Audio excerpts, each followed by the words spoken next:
Selamat datang, Mystikus Channel.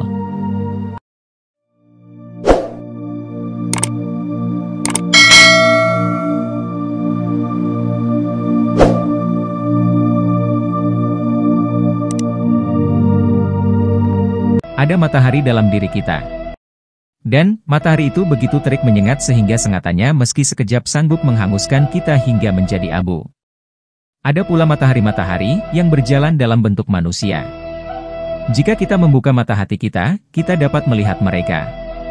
Melihat jejak-jejak kaki mereka yang berasap, yang meninggalkan aroma dupa dari hati mereka yang terbakar. Namun, orang yang seperti itu jarang, dan lebih jarang lagi yang bisa melihat mereka. Sedikit yang punya mata yang bisa melihat orang seperti Syams Tabriz, matahari dari Tabriz. Kita ini tertutup, kebanyakan dari kita bagaikan hari-hari mendung, sinar cahaya kita dikaburkan oleh awan-awan hujan. Kita tinggal di kampung yang dingin dan gelap, yang mataharinya redup, yang hasil panenannya berupa wajah-wajah yang pucat. Dapatkah kita percaya bahwa matahari akan menjadi hangat bila kita harus memulai sesuatu yang berbahaya dan sulit setiap pagi? Di malam yang gelap gulita, ketika belahan rembulan hanya memancarkan cahaya sekadar untuk menunjukkan pekatnya kegelapan yang mengitarinya, dapatkah kita percaya bahwa ada dunia warna? Lihatlah diri kita tampak begitu dingin dan buta. Matahari tersembunyi di dalam diri kita adalah batu koral yang tak berharga dan berlumuran lumpur. Pantulkan cahaya matahari pada batu granit, demikian kata mereka, dan batu delima pun akan muncul. Demikian pula manusia dapat diubah oleh cahaya matahari batin. Dengarlah hikayat transformasi itu lewat riwayat Rumi. Jalaluddin Muhammad Al-Rumi adalah anak yang terberkati, yang lahir dalam ayunan yang digerakkan oleh dua kekuatan, kekuatan Allah dan kekuatan manusia. Di satu sisi di dalam ayunan itu terdapat tangan ayah dan kakeknya, Bahawalad dan Husain ibnu Ahmad Hatibi, para hamba Allah yang suci. Di sisi lain terdapat Temujin, yang kini menjadi penguasa pasukan Mongol, berpangkat Han dan bergelar Chingis, Lautan. Seorang yang dikelilingi lautan pasukan. Lautan pasukan Mongol telah beralih dari Cina menuju ke barat, menjebol Persia bagaikan air sungai yang tiba-tiba meluap. Setelah bal ke utara, yang menjadi kampung halaman Rumi semasa kanak-kanak itu tenggelam, penduduknya menggelepar dalam darah. Sebuah mimpi telah memperingatkan ayah Rumi tentang nasib kota itu, sehingga dia pun pergi dengan keluarga dan para santrinya ke Anatolia. Wilayah yang diperintah oleh suku Seljuk Turki, dan dikelilingi oleh parit raksasa untuk membendung gelombang penaklukan berdarah yang kian meningkat. Ibu kotanya adalah kota tua Konya, yang makmur dan terlindung dengan baik oleh dinding tembok yang tinggi dan menara-menara berornamen, serta parit yang dalam yang melindungi 12 gerbang kotanya. Namun, baru saja 3 hari berlalu, panji-panji bulan sabit Islam bertemu dengan pasukan berkuda Mongol yang garang. Dan, disitulah Rumi mendapati dirinya. Sebagaimana kesadaran akan kematian dirinya dapat mendorong seseorang untuk bertindak, demikian pun laporan tentang kota lain yang telah jatuh, pembantaian besar-besaran lainnya, mendorong rakyat ibu kota yang berbenteng itu semakin memperjuangkan kekayaan mereka yang amat berharga namun rentan itu. Dan, Rumi adalah salah seorang di antara mutiara-mutiara mereka yang sangat berharga. Pikirannya cerdas, sehingga dia dengan mudah mempelajari berbagai macam keahlian, dia sangat cepat dewasa sekaligus rendah hati. Di bidang ilmu hukum, agama, filsafat, bahasa, dia menonjol. Mudah menyerap apa yang diajarkan para pembimbingnya, dan pikiran-pikirannya yang cemerlang tak tertandingi dalam perdebatan pada masa dewasanya.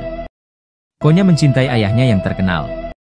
Dan, walaupun Rumi belum lepas dari bayang-bayang ayahnya, penduduk kota mencintai anak yang masyhur itu. Kekayaan ditawarkan, namun ditolaknya dengan halus. Tanah disumbangkan tapi diberikan lagi, ayah dan anak sekaya mereka yang miskin, tak terikat oleh kebutuhan dan ambisi. Rumi melangkah tenang di muka bumi ini, dan dari bawah kuk yang indah dia menarik kereta hidupnya. Pada hari kelima Ramadan, pelayan ayahnya memanggil Rumi dari madrasah, salah satu sekolah keagamaan di Konya. Saat itu musim dingin, dan orang tua itu bersandar pada bantal guling, sebuah syal tebal melilit di pundaknya, yang lain di atas lututnya. Kulitnya pucat dan jenggotnya, yang dulu tebal dan hitam, kini telah menguning. Daging pada jari jemarinya telah selonggar sarung tangan katun. Sebuah buku besar tergeletak di pangkuannya. Matamu lebih baik dari mataku. Periksalah angka-angka di dalam buku ini. Rumi melakukan apa yang diperintahkannya. Masih adakah yang belum diselesaikan? Tanya ayahnya ketika dia telah selesai. Semua utang telah dibayar, dan semua pembayaran telah diterima. Orang tua itu mengangguk dan mengulurkan tangannya. Rumi menyodorkan buku kas itu, tapi ayahnya menggelengkan kepala. Tidak, tidak, tidak. Buku lain. Rumi menerka maksud ayahnya, dan mengambil Al-Quran dari rak yang tinggi lalu membuka bungkusnya. Dia menenangkan getaran tangan sang ayah dengan jari jemarinya lalu mengangkat kitab suci itu sehingga dia dapat menciumnya. Bahawalad tidak berusaha membukanya, dia tidak perlu membaca kata-kata di dalamnya, dia seorang hafiz, orang yang telah menghafal Al-Quran, kata-kata itu telah tertulis dalam hatinya. Rumi meletakkan kitab itu dalam pangkuan ayahnya, dan mengamati wajahnya, tapi pandangan Bahawalad yang pucat menerobos di atas pundaknya. Rumi menoleh untuk melihat objek perhatian ayahnya, tapi mata sang ayah tidak terpaku pada apapun. Tidak ada apapun kecuali kedatangan kerajaan Allah. Rumi memperhatikan sosok di atas kasur jerami itu dengan rasa takut. Bahawalad menjadi semakin lemah seiring dengan meningkatnya musim dingin, seolah-olah dia menjadi semakin kecil dan tak menginginkan apapun selain cahaya matahari. Dia bersikeras untuk meneruskan puasanya sepanjang Ramadan ini, walau sakit, dan nyaris tak punya kekuatan untuk melaksanakan sholat. Rumi memperhatikan jari jemari ayahnya yang menari-nari di atas papan kayu Al-Quran dan berusaha melihat orang yang menemaninya itu. Sekarang sulit untuk percaya, bahwa beberapa bulan yang lalu Bahawalad masih tampak penuh kekuatan. Agamanya telah mengisi otot dan tulangnya, berdenyut melalui jenggotnya, dia tampak seperti seorang nabi ketika berkhotbah di masjid, suaranya terasa muncul dari dinding-dinding dan lantai masjid. Tak seorang pun berani melintasinya, baik anak-anak ataupun orang dewasa. Dia adalah Sultan Al-Ulama, kata mereka, sebuah otoritas kedua setelah Nabi Muhammad. Sekarang kepalanya yang mulia gemetaran di atas lehernya yang terlalu lemah menyangganya. Allah telah mengubahnya menjadi seorang bayi yang rewel. Bahawalad mengernyitkan mata pada anaknya seakan-akan dia tak percaya siapa yang tengah dia lihat. Aku akan pergi pada perayaan Idul Fitri. Kamu akan menguburku dan menggantikan posisiku. Jari jemarinya meneruskan tarian ketak tenangannya, sebuah kehidupan milik mereka. Rumi mengatupkan bibirnya agar tidak protes. Bagaimana dia bisa mati? Ini hanyalah penyakit orang tua yang akan berlalu. Ini hanyalah demam musim dingin yang akan terhalau oleh matahari musim semi. Anggukan kepala ini jelas akan membuat dirinya gemetar, otot-otot yang lemah itu akan kuat kembali dengan makan teratur. Sekalipun kekuatan tubuhnya merosot, namun semangat ayahnya tetaplah semangat orang besar dan penting. Bagaimana sesuatu yang begitu besar menjadi tiada? Ruangan itu dingin. Rumi menyalakan api kecil, lalu berlutut di depan perapian dan meniup api. Dia melepas jubahnya dan menyelimutkan di bahu ayahnya, kemudian berlutut di samping kasur jerami itu dan menggenggam tangan ayahnya. Dia memijitnya seakan-akan dapat memaksanya hidup kembali dengan genggamannya itu. Ayah akan baik lagi. Rumi pernah melihat kematian sebelumnya. Ketika masih kanak-kanak dia menyaksikan pembantaian Mongol di Samarkand. Menyaksikan dalam kengerian manakala bangunan dibakar dan penduduknya berlarian tersayat pedang. Dia telah melihat betapa cepat jiwa terpisah dari tubuh. Dia pernah berjalan melintasi sisa-sisa rumah yang terbakar dan melihat wajah-wajah jenazah dengan mulut mereka yang menganga, tangan-tangan yang terlempar jauh seolah beterbangan. Sekarang giliran Bahawalad. Aku tidak siap, ayah. Ayah tidak boleh meninggalkanku sekarang, akhirnya dia berucap. Sang ayah melepaskan jari jemarinya dari genggaman anaknya dan membelai rambut Rumi, jari jemarinya yang gemetar mengusap pipinya sampai ke dagunya. Dia mengusap jenggot anaknya. Dan, Rumi tahu bahwa untuk sesaat dia adalah sandaran ayahnya. Usapan yang tertahan ini bagaikan isyarat yang lazim, sehingga dia terisak-isak. Rumi tidak menginginkan apapun selain menangkap kesempatan ini, tinggal di sini selamanya dengan ayahnya yang menyeka jenggotnya, tak pernah tumbuh, atau semakin tua, atau terpisah dari yang lain. Kesedihannya telah disuling dalam tetes air mata yang meleleh di pipinya dan jatuh di atas jari ayahnya. Manusia mati sesuai dengan cara hidupnya, bisik sang ayah. Dan, dia dinilai sesuai dengan cara matinya. Aku akan mati dalam damai. Jemari orang tua itu semakin erat menggenggam jenggot anaknya. Kamu telah tumbuh menjadi kuat dan menjanjikan.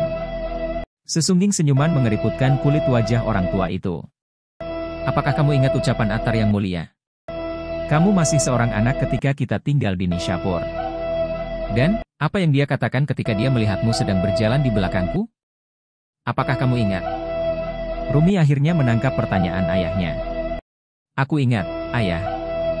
Dia bilang, Masya Allah, ada aliran sungai besar yang mengisap samudera yang sangat besar di belakangnya.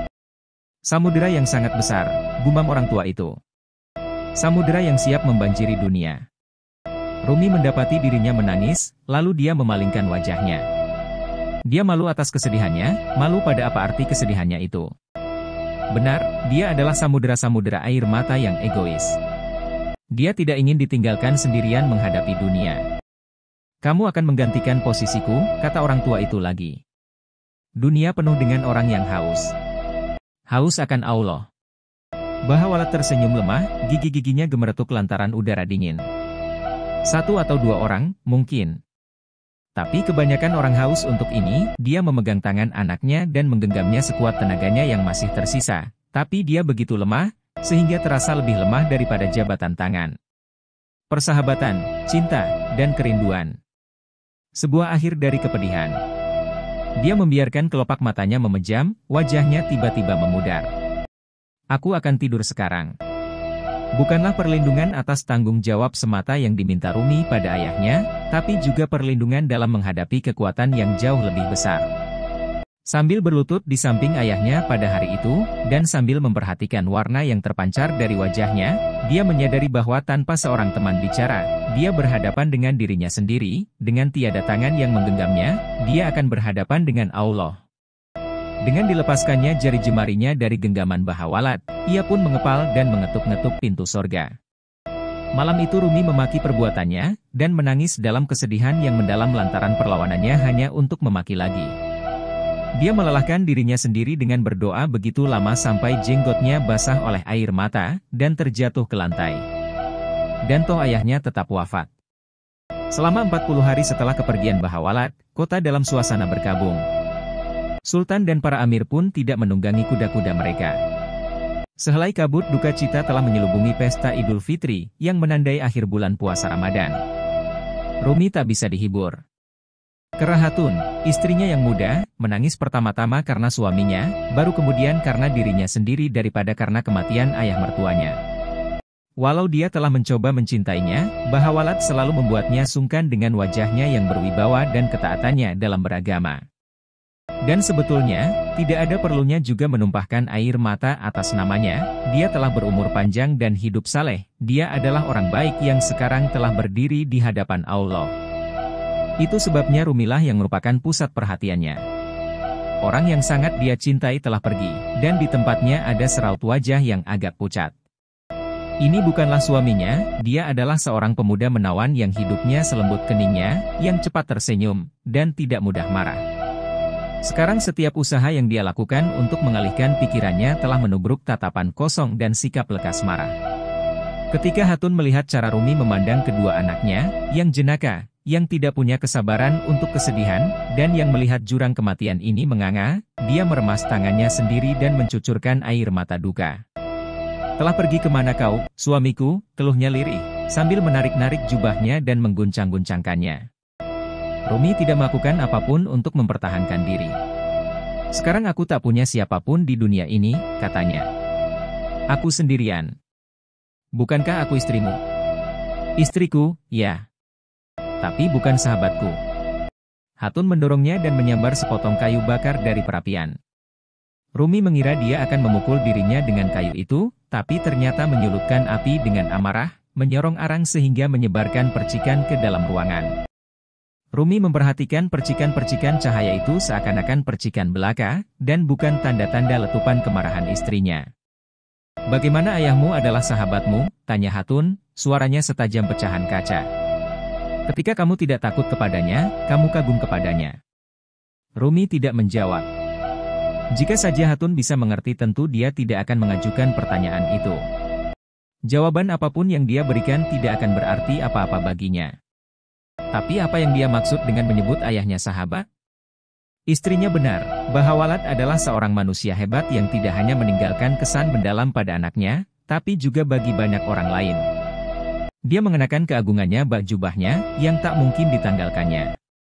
Dan, meskipun tatapannya tajam dan air mukanya tanpa senyum, Bahawalad tetaplah orang yang lembut dan perasa bak gadis yang sedang kasmaran. Yang menjadi devosinya Allah.